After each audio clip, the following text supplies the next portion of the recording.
बिस्मिल्लाहिर्रहमानिर्रहीम। अस्सलाम वालेकुम दोस्तों, इस ऑडियो लॉग में हम बात करने वाले हैं आर्मी चीफ के सामने कितनी बड़ी दीवारें हैं, कितनी मुश्किलें हैं जो आर्मी चीफ को कॉन्कर करनी है, तब जाकर वो अपने दिल के मुताबिक फैसले वगैरह कर सकते हैं। अब ये वो चीजें हैं जो मैं बात करने वाला हूँ, जो मैंने पहले एक वीडियो लॉग सुना था हमारे हरदिल अजीज मेजर अदील राज का, और उन्होंने कहा कि आर्मी चीफ को तो यहाँ पर मौत का खतरा पड़ा हुआ है, तो ये अपनी मनमानी कैसे करे, अपने दिल के फैसले कैसे करे। यहाँ पर तो हर रोज आए दिन जनरल बाजवा के हिमायती ऑफिसर्स वगैरह आ रहे हैं और वो जनरल बाजवा के हक में बातें कर रहे हैं, ये कर रहे हैं, वो कर रहे हैं। मैंने पहले भी कहा था आप सबको कि जनरल बाजवा ने तमाम तर अपने ऑफिसर्स वगैरह प्रमोट कर दिए हैं, उन सब ऑफिसर्स को ही यहाँ पर बिठा दिया है ताकि ये सारी की सारी चीजें उसके कंट्रोल के मुताबिक ही चले। और अगर किसी आर्मी चीफ को अपनी दिल की करनी हो या अपने मुताबिक फैसले वगैरह करने हो तो उसको भी 8-9 महीने वगैरह लग जाएं, क्योंकि 8-9 महीनों के अंदर बहुत ज्यादा आर्मी के ऑफिसर्स रिटायर हो जाएंगे, नए ऑफिसर्स आ जाएंगे, और जब नए ऑफिसर्स आ जाएंगे तो उनमें से आर्मी चीफ के कुछ वफादार होंगे जिनको ट्रांसफर पोस्टिंग वगैरह लगा देगा। बहरहाल ये कोई इतना बड़ा मसला वगैरह नहीं है किसी भी आर्मी चीफ के सामने। मसला सबसे बड़ा ये है कि आर्मी चीफ की नीयत है, विल है या नहीं है। अगर आर्मी चीफ की विल है तो ये सारे के सारे ऑफिसर सीधे हो सकते हैं, 1 मिनट के अंदर सीधे हो सकते हैं। लेकिन फिर भी बात उसी पर आ जाती है कि आर्मी चीफ की विल है, नीयत नहीं है, तो फिर आर्मी चीफ कुछ भी नहीं करना चाहता। अगर नीयत हो तो सब कुछ हो जाता है। यहाँ पर मुझे जो आर्मी चीफ का मसला लग रहा है ना, आर्मी चीफ का विजन ही क्लियर नहीं है। जनरल आसिम मुनीर की बात कर रहा हूँ, जनरल आसिम मुनीर का विजन वगैरह ही क्लियर नहीं है कि उसने कहां पर लेकर जाना है पाकिस्तान को। अगर पहले उनका विजन वगैरह क्लियर हो जाए तमाम तर मामला के हवाले से, फिर वो अपनी पॉलिसी वगैरह देंगे कि मतलब उनके ऑब्जेक्टिव्स तो क्लियर हो कि उन्होंने करना क्या है पाकिस्तान के साथ। अब वो आर्मी चीफ लग गए हैं, अब वो ज्यादा से ज्यादा टाइम अपने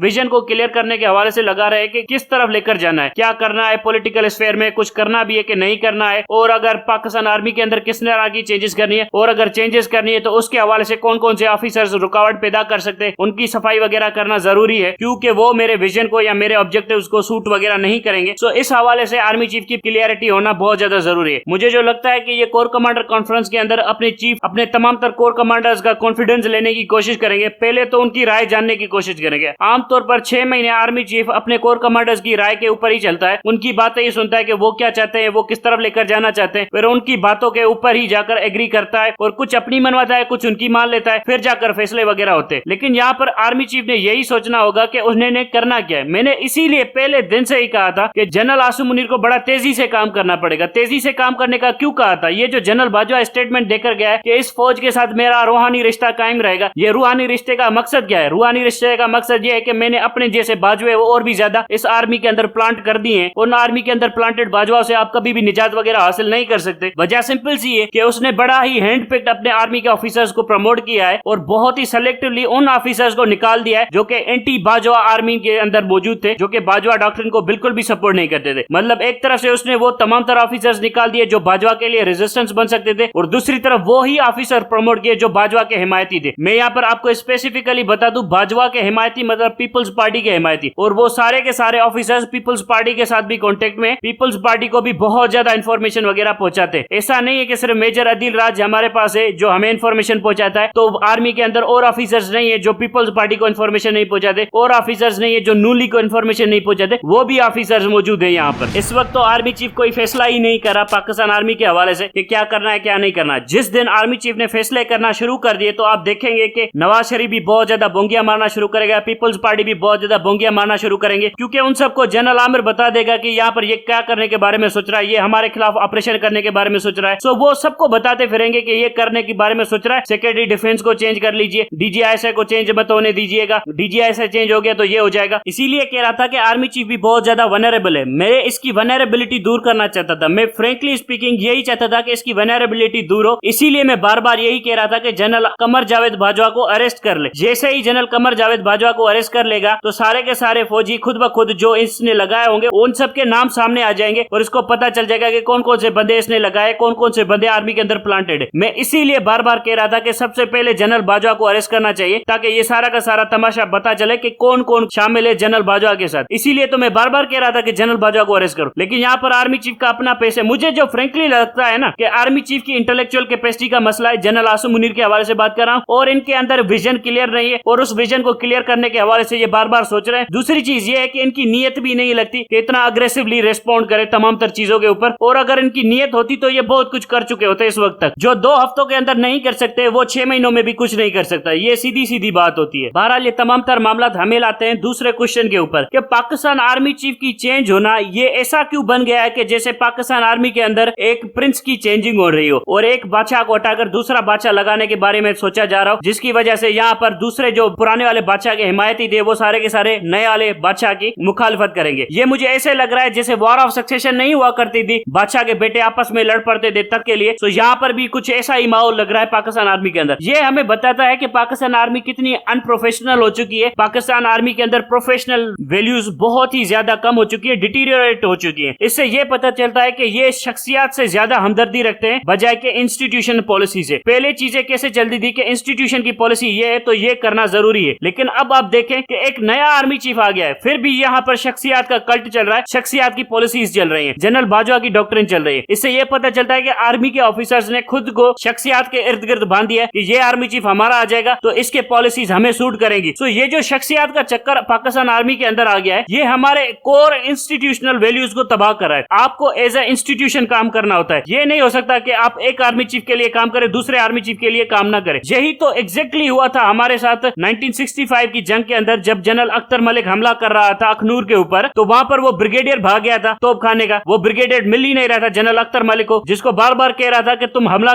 करो ताकि हमारे ग्राउंड ट्रूप से एडवांस करें। वो ब्रिगेडियर भाग गया। बाद में चलकर उस ब्रिगेडियर ने कहा था कि मैं तो जनरल याया का वफादार हूं, मेरी वफादारी तो जनरल याया से, इसीलिए मैं चाहता था कि अखनूर का क्रेडिट जनरल याया ले, जनरल अख्तर मलिक को ये क्रेडिट ना जाए। अल्टीमेटली क्या हुआ, टाइम पूरा का पूरा लॉस हुआ और जिसकी वजह से अखनूर के ऊपर हमला डिले हुआ और डिले होने की वजह से इंडिया ने वहां पर डिफेंस मजबूत कर लिया। डिफेंस मजबूत करने की वजह से हम अखनूर ले भी नहीं सके और जनरल याया खड़ा का खड़ा रह गया और अखनूर हम हासिल नहीं कर सके, जिसकी वजह से हम कश्मीर को आजाद कराने का जो मौका था वो सारा का सारा हमने गवा दिया। सो ये जो पाकिस्तान आर्मी के अंदर जो शख्सियत से मोहब्बत हो गई है ना, कि मैं फलाने ब्रिगेडियर का बंदा हूं तो मैं उससे मोहब्बत करूंगा, मैं फलाने जनरल का बंदा हूं तो मैं उसके पीछे ही चलूंगा, उसके अलावा किसी और ऑफिसर की बात नहीं मानूंगा। ये जो शख्सियत के पीछे चलना हो गया है ना पाकिस्तान आर्मी के अंदर, ये सबसे बड़ा दुश्मन है एक प्रोफेशनल आर्मी का। इससे ये होगा कि पाकिस्तान आर्मी के अंदर फ्रैक्शंस पैदा होंगे, फैक्शंस पैदा होंगे, जिसकी वजह से ये आर्मी खुद ब खुद अपने अंदर ही डिवीजन पैदा करती जाएगी, जिसकी वजह से अल्टीमेटली ये आर्मी फट पड़ेगी और एक दूसरे के ऊपर लड़ पड़ेंगे, एक दूसरे के ऊपर चढ़ पड़ेंगे। यही चीजें जिनके ऊपर मैं बार बार पॉइंट आउट कर रहा हूं कि पाकिस्तान आर्मी के हवाले से जो मीडिया के ऊपर नैरेटिव प्रमोट किया जाता है कि ये बड़ी प्रोफेशनल आर्मी है, ये बड़ी मजबूत आर्मी है, वो चीजें नहीं है। वो तमाम तर वैल्यूज खत्म होती जा रही है। अब वो वैल्यूज नहीं रही। अब यहाँ पर एक शख्स के पीछे एक चंद फौजी लगे पड़े, दूसरे जनरल के पीछे चंद फौजी खड़े, तीसरे जनरल के पीछे चंद फौजी खड़े। इन टुकड़ों की वजह से पाकिस्तानी फौज बहुत ज्यादा डिवाइड हो चुकी है। अगर हमने इस तमाम तर फौज को दोबारा से रीऑर्गेनाइज करना है तो मैंने बार बार कहा है कि जनरल आसिम मुनीर को, जनरल कमर जावेद बाजवा को अरेस्ट करना पड़ेगा, अरेस्ट करवा के इनका कोर्ट मार्शल करना पड़ेगा, इनके तमाम तर ऑफिसर्स का कोर्ट मार्शल करना पड़ेगा। यह डिक्लेयर करना पड़ेगा कि पाकिस्तान आर्मी एक प्रोफेशनल आर्मी है, यहाँ पर किसी भी जनरल के कोई बंदे नहीं है, सब पाकिस्तान आर्मी के बंदे हैं। सो इस तरह से ही आपको इस आर्मी की लेगेसी को चेंज करना पड़ेगा। अब ये जनरल आसिम मुनीर के ऊपर है कि वो चेंज करना चाहते हैं या नहीं करना चाहते। अब ये जनरल आसिम मुनीर अगर नए आने वाले आर्मी चीफ के ऊपर छोड़ते हैं और फिर नया आने वाला आर्मी चीफ किसी नए आने वाले आर्मी चीफ के ऊपर छोड़ता है तो अल्टीमेटली ये होगा कि इसी टाइम के दौरान ये आर्मी के अंदर जो बैठा हुआ फैक्शन का वोल्केनो है ये फट पड़ेगा और ये फौजी आपस में लड़ पड़ेंगे। फिर पूरा पाकिस्तान और पूरी दुनिया तमाशा देखेगी कि एक न्यूक्लियर आर्म्ड फोर्सेज कैसे आपस में लड़ती हैं। और यहाँ पर जो मुझे समझ में आता है ना कि कैपेसिटी से ज्यादा विल का मसला है। जनरल आसिम मुनीर इस तरफ चलना ही नहीं चाहते। कैपेसिटी इतना बड़ा इशू नहीं है आर्मी चीफ के लिए। 2 दिन का काम है, 2-3 पोस्टिंग और ट्रांसफर करने होते हैं, सारी की सारी चीजें इधर से उधर हो सकती हैं। एक ही डिवीजन बुला ले 10,000 फौजियों की, देखते हैं 111 ब्रिगेड क्या कर लेता है 10,000 फौजियों के सामने। अगर कोई होगा जनरल बाजवा का वफादार, वो भी कुछ नहीं उखाड़ पाएगा। जनरल बाजवा भी बड़ा कनिंग बंदा है, उसको भी पता है कि यहाँ पर अगर ये डिवीजन आ रही है जो इस आर्मी चीफ की वफादार डिवीजन है, तो वो जब भी पाकिस्तान के इस्लामाबाद के अंदर लैंड करेंगी जनरल बाजवा यहाँ से भाग जाएगा। उसको पता है कि आर्मी चीफ के इरादे क्या है। सो ये भी पाकिस्तान आर्मी की मोबिलाइजेशन के ऊपर नजर रखे हुए है कि कौन सी डिवीजन कहां पर है, कौन सी डिवीजन कहां से कहां पर आ रही है। मैं पहले भी कह रहा था, अब भी कह रहा हूं कि जब तक जनरल आसिम मुनीर जनरल बाजवा को अरेस्ट नहीं कर सकता तब तक ये अपनी अथॉरिटी स्टेब्लिश नहीं कर सकता। एक डिवीजन बुलाए जो इसकी ज्यादा से ज्यादा वफादार हो, उसके बाद सारे के सारे जो फौजी हैं उनके अरेस्ट ऑर्डर इशू करे, फिर वो चाहे ISI के अंदर हो, फिर वो चाहे आपके